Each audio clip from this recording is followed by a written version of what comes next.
Je ne peux pas, j'ai piscine.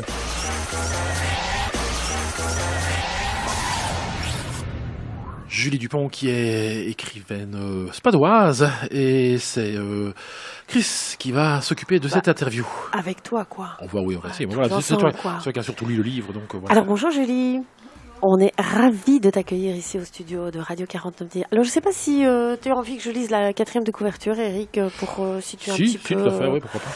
Alors le livre, donc d'abord, c'est Devant nos yeux, de Julie Dupont. Et alors je vous dis la 4e de couverture, donc... Et que diront vos petits-enfants? Que vous les avez condamnés? Vous saviez, et pourtant vous n'avez rien fait. Attachants et imparfaits, Anna, Sarah et François sont comme vous, comme moi. 3 êtres humains, avant tout, qui partageront avec vous des épisodes de leur vie, un réveillon de Noël en famille, une journée de travail au quartier d'accouchement, un départ en vacances, le décès d'un proche, des problèmes de fertilité, une rencontre amoureuse, la vie. Ça pourrait être vous, votre voisine ou le boulanger du quartier. Au fil des années, le réchauffement climatique va tout venir chambouler. Partout, la nature nous envoie des signaux. Ne devons-nous pas les entendre?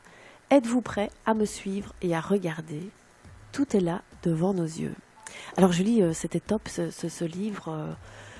Mais avant de parler du livre, qui est Julie? Bonjour, moi je suis Julie, je suis spadoise, on l'a déjà dit, j'ai 36 ans, bientôt 37, beaucoup d'enfants. Beaucoup. Nous avons 5 enfants. Ah oui, Ma famille recomposée, donc j'ai Wow. la joie d'avoir une grande tablée. Ah oui, Donc, excellent. oui, super, et voilà, je suis employée, donc je ne suis pas écrivain du tout à temps plein. Je m'occupe d'un département clientèle. Et voilà, je suis une jeune spadoise, une citoyenne. Je me présenterai certainement comme une citoyenne lambda. Super. Et c'est ton tout premier livre? Oui. Et qu'est-ce qui t'a décidé finalement d'écrire ce livre? Initialement, je voulais écrire et j'ai toujours voulu écrire. Et à quelques semaines de rentrer à l'université, j'ai totalement changé mon fusil d'épaule. Et donc là où je m'étais inscrite vraiment dans un parcours pour faire la philologie romane. J'ai changé d'avis et j'ai fait HEC, donc qui n'avait absolument rien à voir. Mais j'ai passé toute mon adolescence à griffonner des poésies, des nouvelles, et c'était vraiment ma voie toute tracée, entre guillemets.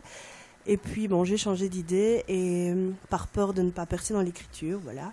Mais cette passion d'écrire me manquait vraiment fort. Donc ça fait 8-9 ans que ce besoin d'écrire revient me murmurer à l'oreille. Et c'est marrant, mais c'est ce qu'on entend souvent. Plus le temps passait et plus j'avais cette peur de la page blanche. Ah oui. Et donc, voilà, on en entend souvent parler, mais effectivement, j'avais la même crainte. Et il a fallu que ce thème s'impose à moi, que des proches se moquent un petit peu de mon inconscience climatique, que je me renseigne et que la pièce tombe dans mon esprit, que je me dise oui, c'est vrai, tout est devant nos yeux. J'avais pas envie de le voir parce que simplement je m'inscris dans cette société dans laquelle on a grandi et qui s'impose à nous, dans laquelle je me sentais très bien. Oui, parce qu'on n'a pas vraiment été beaucoup conscientisés finalement contre cette crise climatique. Elle nous vient quand même un petit peu de plein fouet. Voilà, c'est ça. Je pense qu'on en entend un petit peu parler, mais finalement peu. La couverture médiatique reste faible. Et donc on en entend parler comme un problème de toute façon sur lequel on n'a pas d'emprise. Et donc moi je me dis oui, bon voilà, on voit que nos dirigeants finalement tout doucement mettent en place les voitures électriques.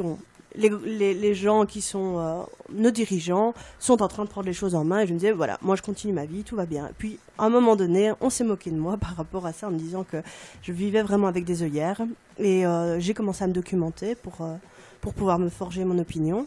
Et en lisant, je me suis dit de fait, ils ont raison, et je me suis dit que c'était vraiment un thème. C'est un thème qui m'a vraiment percuté. Voilà, le sujet m'a vraiment parlé, et je me suis dit que si au travers d'une fiction, d'une histoire qui nous ressemblait, dans laquelle on va pouvoir se projeter, s'identifier, voilà, tu l'as lu, je pense que tu pourras le dire.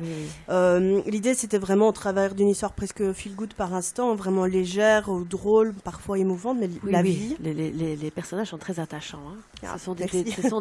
C'est un roman qui partage la vie de gens comme nous. C'est ça, mais c'était vraiment l'idée, c'est qu'on puisse très vite se retrouver dans le réveillon de Noël où les enfants crient trop et on parle de plus en plus fort. Ou, voilà, des choses sur lesquelles on va vraiment très vite se dire « Ah bah oui, ça ressemble à moi, à ma sœur qui n'arrête pas de manger. » Ou des choses vraiment très, très simples et très drôles.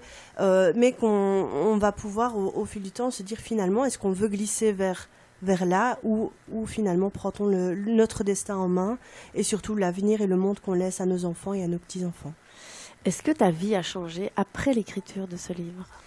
Oui, alors pas fondamentalement, donc je veux pas dire que j'ai démissionné, que je fais de la permaculture dans mon jardin, je ne suis pas là. Mais en effet, quand je suis arrivée à la rédaction des 3/4 du livre, on s'est posé avec les enfants.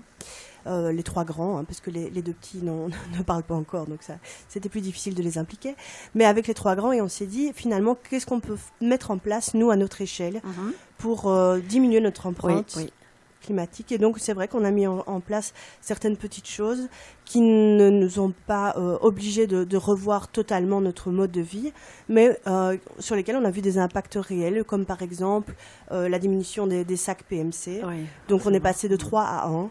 Donc voilà, parce que bêtement, on s'est dit, les bouteilles en plastique, c'est totalement fini, sauf exception. Voilà, le petit apéro du samedi, ok, on peut prendre un soda, mais le reste du temps, on prendra l'eau en carafe et c'est très bien. Et ça n'a amené aucune frustration. Même les enfants, hein ? Oui, c'est ça, mais en fait, on les a impliqués. Voilà. Donc, on ne voulait pas leur imposer un changement. Et donc, on leur a dit, voilà, nous, on va prendre des initiatives. Et ça a été l'initiative des enfants. Moi, ça a été dans mes courses au jour le jour de me dire à quel moment je peux diminuer mon empreinte plastique. Parce que le plastique est un réel problème. Et donc, voilà, ça passe par aller faire ses courses chez le boucher du coin et éviter tout ce qui est barquette. Local, donc voilà, c'est ça, local et puis et vraiment éviter tant qu'on peut le plastique. Et donc ce sont des petites choses, mais sur lesquelles on dit chacun peut amener sa petite contribution. Oui, super. Et alors j'ai vu que donc tous les 3 livres vendus, un arbre était planté. Moi, j'ai envie de savoir où ils allaient être plantés, si tu savais déjà. Oui, donc là, je passe par une association internationale, c'est Reforest Action. Ah oui, ok. Oui.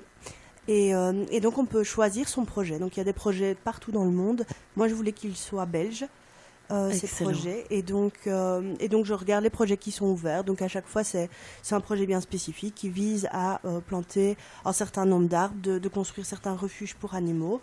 Et donc, quand le projet est fini, on peut alors investir dans la plantation d'arbres pour un autre projet. Donc, ce sont des projets belges. Ah oui, et tu as déjà planté quelques arbres ? Oh oui. Ah, super. Oui.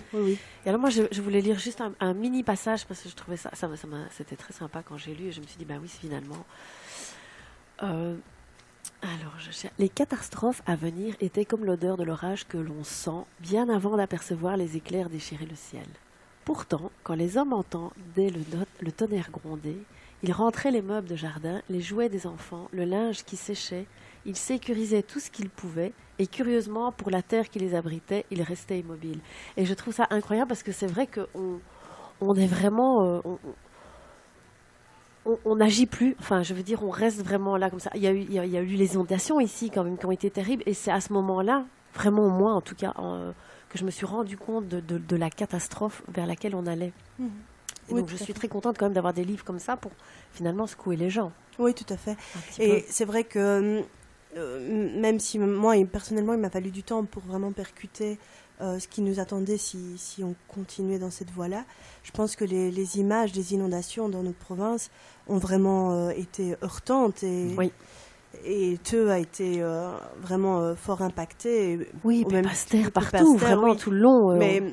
Mais c'est clair que quand ça commence à nous toucher directement, là on y réfléchit et ce qui est interpellant, et ça, j'essaye de le glisser dans la partie climatique du livre, mais que je voulais aller partager parce que c'est pas un rapport du GIEC non plus, donc je voulais qu'il y ait une fiction, une histoire à lire, une histoire drôle ou émouvante, mais c'est que ailleurs dans le monde, les aléas climatiques sont déjà nettement plus marqués. Oui, bien sûr. Donc quand on pense au Pakistan, cette année, un tiers du Pakistan a été inondé.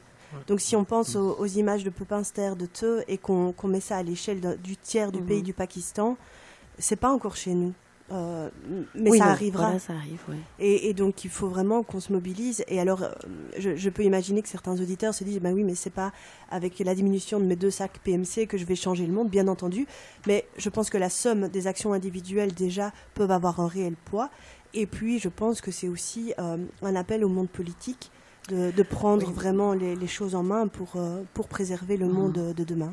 Oui, c'est vrai. Maintenant, il y a encore du travail. Il y a du travail, mais moi, je suis vraiment persuadée, si on regarde, si on fait un 180 degrés et qu'on regarde l'histoire, le passé nous a montré que la population était capable Bien sûr. d'induire des changements. Oui, tout à fait, ça oui. Donc, je reste optimiste.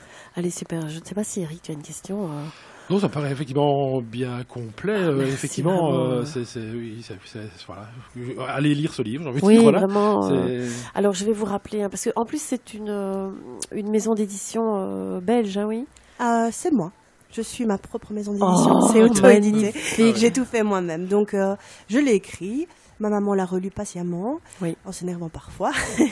et puis, donc, je l'ai fait imprimer à OM parce que je voulais travailler avec une imprimerie locale, évidemment, sur du papier recyclé, comme vous le disiez après, tous les 3 livres vendus, un arbre planté. Donc, il est disponible dans certaines librairies.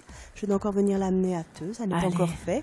Donc, je vais le faire la semaine prochaine et sinon dans d'autres librairies qui sont renseignées sur mon site ou par mon site internet. Merci beaucoup, Julie. C'était un plaisir de te recevoir. Merci beaucoup également, plaisir partagé. Ok, donc Devant nos yeux de Julie Dupont. Je ne peux pas, j'ai piscine.